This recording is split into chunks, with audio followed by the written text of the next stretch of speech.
आज मैं तिल की चिक्की बना रही हूँ जिसमें मैं गोंद भी ऐड कर रही हूँ। ये है गोंद, जिसे भूनने से आपको दिख रहा होगा ये छोटे छोटे बबल्स की तरह बड़े होते जा रहे हैं।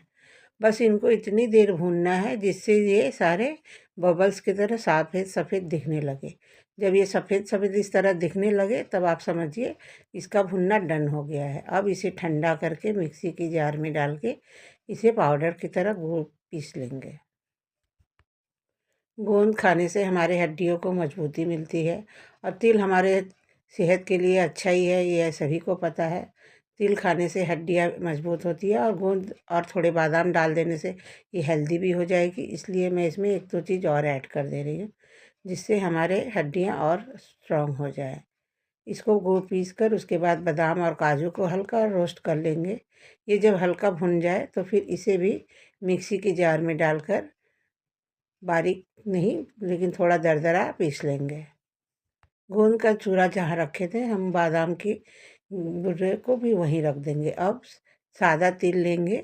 सादा तिल को नॉनस्टिक पैन में तब तक भूनेंगे जब तक वो हल्का लाल ना हो जाए। आपको दिख रहा होगा ये फिर काफ़ी ब्राउन ब्राउन शेड में आ गया है और एक अलग सा एरोमा निकलने लगता है। अब मैं इसे उसी पतीले में डाल दूँगी। अब मैं इसी पैन में गुड़ डालेंगे। गुड़ को धीमी आंच पे ही रखेंगे जिससे ये जले नहीं।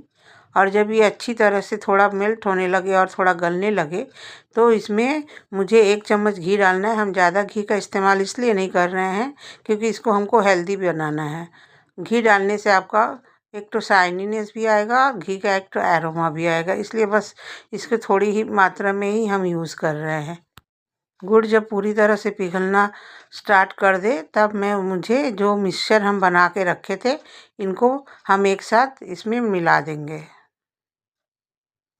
मिलाने के बाद इसको हल्के हाथों से चलाते रहना है जिससे इसमें लम्स ना पड़े। इसको मिलाना थोड़ा डिफ़िकल्ट होता है लेकिन इसको हल्के हाथों से धीमे धीमे चलाते रहने से इस तरह का जब इस तरह से ये तैयार हो जाएगा तो हमें जिस बर्तन के शेप में बनाना है हमें उस बर्तन में इसे ढाल देना है।